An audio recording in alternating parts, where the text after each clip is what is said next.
Welcome to episode 657 of Salsidoparanormal. I'm your host, James Salsido, and tonight I am talking about haunted places in the U.S. As always, you can find all episodes of the show along with links to social media and other ways to contact me at the podcast page, and that is salsidoparanormal.podbean.com. That's SALSIDO paranormal.podbean.com. Always happy to hear from you all, whether you have comments or questions or topic suggestions or accounts of paranormal experiences, whether they're your own or from others you trust. Happy to either read those or have you join me on the show to talk about them. Thank you all for listening, whether you are here for the live streams on Discord or if you listen to the podcast or YouTube feeds or on the Troubled Minds Radio Network, KUAP Digital Broadcasting. There you can hear replays of 2 episodes of my show every night at 6 p.m. Pacific, 9 p.m. Eastern, right before Troubled Minds Radio comes on. And as always, I want to thank Michael Strange, host of Troubled Minds Radio, for having me on the network and putting my shows up there. And if you'd like to support my show, there are various ways to do that. You can always share it with others and rate and review it on your favorite podcast platform. You can find books I've written, paranormal fiction and nonfiction, over on Amazon, including my most recent release, Salsido Paranormal Experiences, which is my first book connected to the podcast with stories I've shared in the show of people's experiences that have been included in the book. Also, you can sign up to the Patreon page and get 1 extra True Paranormal Stories from the Web episode every week whenever possible. Or you can just make one-time donations through PayPal. Support is never expected, but always appreciated, as there are expenses in making these shows, from equipment to research materials to travel expenses in some cases. And I think that takes care of everything, so we will get to what I believe is the last couple at the very most, of locations that I have articles on that talk about in California. So getting close to the end of that collection of articles, and then I'll start on the next state, either next episode or the one after that, as far as these kinds of episodes go. So, excuse me. And of course, all these articles that I share will be included in the episode description, and there you can check them out, and not only read all the information word for word, but you can find all the pictures that are on these articles and everything. So definitely recommend looking at those. This next location I want to talk about is the Battery Point Lighthouse, which is in Crescent City in California, said to be haunted by former keepers. This is very common with lighthouses as well. I don't think I've done a show on lighthouses yet, but I probably could do a whole series of shows on that. But this first article is from ahauntedplace.com. And so it's from, oh, and also with all these articles and these locations, please, if you're thinking about visiting them, make sure you look around online for their websites or any information you can find out about them before you go and explore them. Information and situations can change over time. So whatever is mentioned in these articles could be different now, as far as when they're open and when they're not open, and if they're open at all, some places. So be sure to check out all that before you go, because I do not recommend trespassing of any kind for a number of reasons. So this is located in Northwest California, and it's on. So it's known as a captivating and haunted location. It's apparently it has been through the storms of the Pacific Northwest, including one tsunami that really destroyed a lot of the area in Crescent City.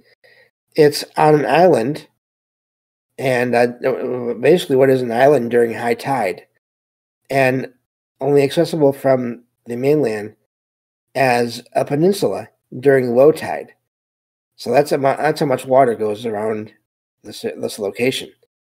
It was constructed in 1856, according to this article, of course, to aid navigation of the region, and especially for maritime trade associated with the redwood harvesting industry. So it was deactivated in 1965, but it's also still been restored by the Historical Society and still operates with the help of volunteers there. So now it's getting into the history of the location. Other than what I already talked about there, it's so let's see here. It's when it was active, it was the keepers there made sure the light was on all the time, of course, to guide ships along the coastline, and then later on, modern navigation technology sort of removed the need for that over time, leading to when it was deactivated in 1965. And so the article says that while the identities of the spirits are unknown, there was an investigation conducted in the 1960s that suggested the presence of 2 adults and a child that were haunting the area, or in the area still. Accounts from volunteers there, let me see here, talk about the experiences. Several keepers have claimed that their cats had weird behavior, apparently aware of unseen presences. And in one case, a cat refused to walk on the floor of one of the rooms and would only go around the space by jumping onto furniture. Now, one thing about that, I mean, they do love to jump onto things, so I don't know. But they do also seem to be able to sense things, so could have been a bit of both there. The cat also was frightened when entering certain rooms, and so hinting at a unsettling energy there. Let's see. So apparently, there are reports from people there throughout time, and people even today are drawn there to see if anything else happens while they're there. Doesn't go into much else besides that as far as paranormal things, but we have a second article here we can go into. So that was the first one, and this next one is from I believe it's High Travel Tales. It's HITRAVELTALES.com. And so it talks about the area, Crescent City, California, and it began its operation in 1856, according to this article. It's registered as a California Historical Landmark and is listed on the National Register of Historic Places as the Crescent City Lighthouse. The lighthouse and museum are open to tours at low tide. So again, you have this water that is going over the area during parts of the year. So it talks about apparently the writer of this article and a group went there, and they saw that the lighthouse is a Cape Cod style. It's a 1.5 story stone building, and apparently they went in the evening. So it was too late to visit then, so they went back the next day, apparently. It says it was in service from 1856 to 1965. It wasn't until 1982 that the local historical society took over the lighthouse, and the lighthouse started shining light again. The beacon was turned on again. And and of course, now it's not necessarily needed as much, the article says there, but it's also there for historical reasons of the light and everything. So this says the museum serves to educate tourists about life as a keeper and the history of the area within with all the weather that happened there.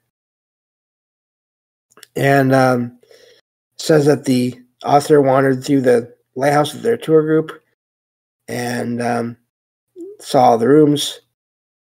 So the guide apparently shared bits and pieces of history and folklore from many of the previous lighthouse keepers.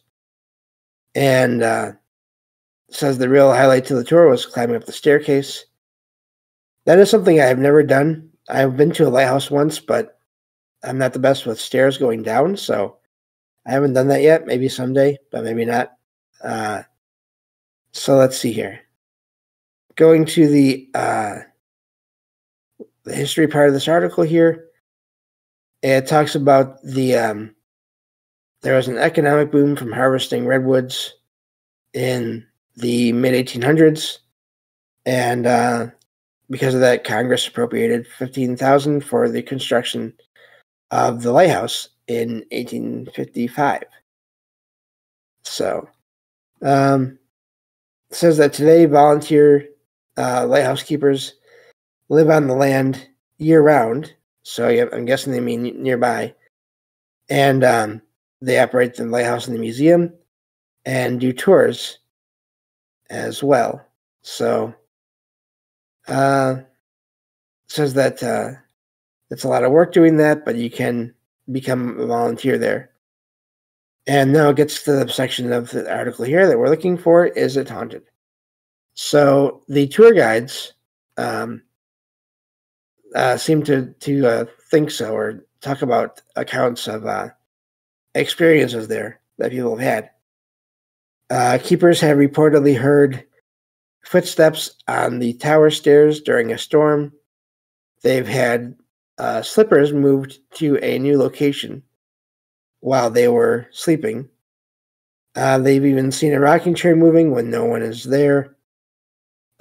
And they've also had this sense of, basically they've smelled cigar smoke when no one there smoked.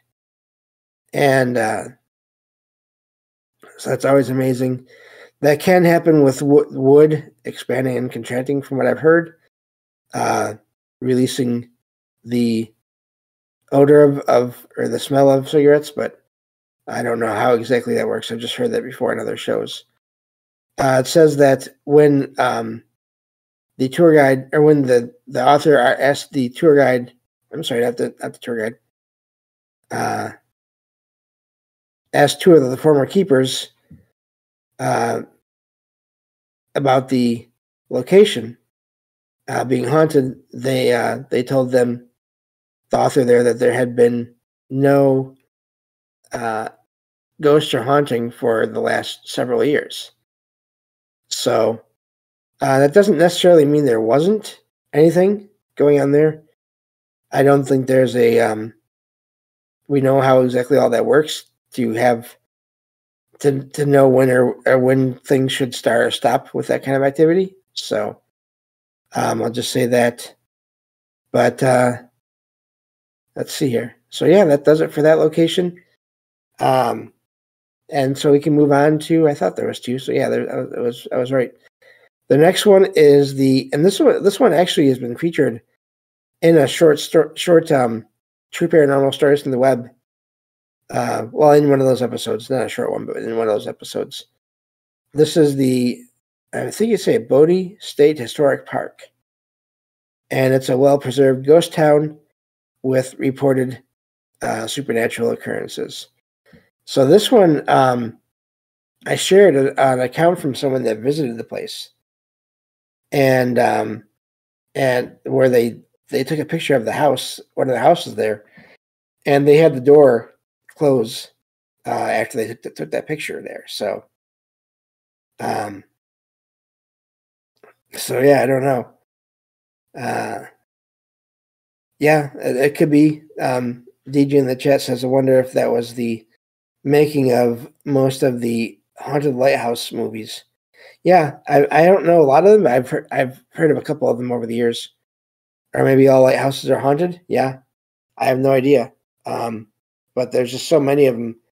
It seems like even ones that aren't super well known for that, if you ask around, like a lot of these articles will say, yeah, there are reports at least from before anyway of it. So, yeah, let me see. Let me get to the next article here. And we'll get to at least one of these two articles, and I'll share both of them in the episode description.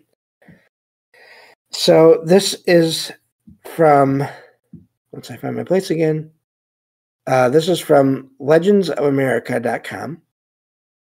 And title is Bodie, a ghostly ghost town.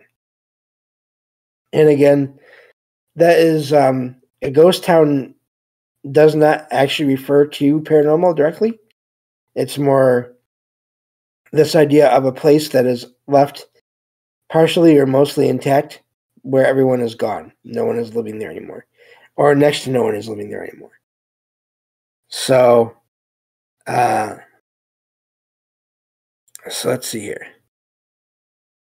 Talks about, goes with a quote here that we're not going to go into. But this is the, okay, so they have pictures in the articles that, but anyway, this is Bodie in Bodie, California, is a genuine gold mining ghost town.